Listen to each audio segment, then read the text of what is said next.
Tula para kay Inay.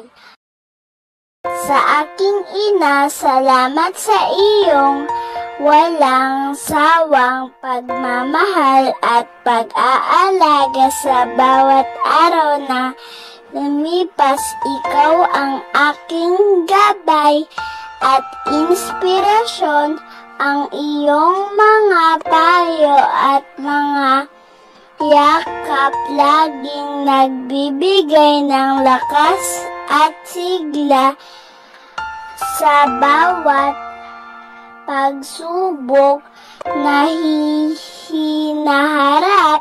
Ikaw ang aking tagapagtanggol at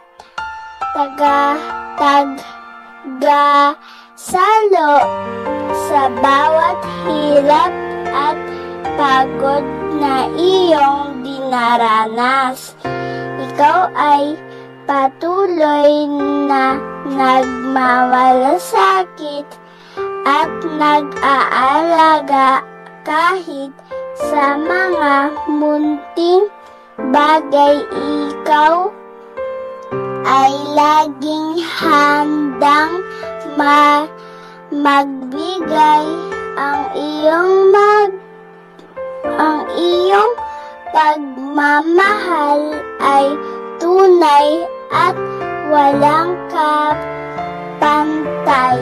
Sa bawat araw na lumipas, ako'y nagpapasalamat sa pagmamahal at sakripisyong na iyong ibinigay. Ikaw ang aking ilaw sa dilim na landas, ang aking tala sa gabi na walang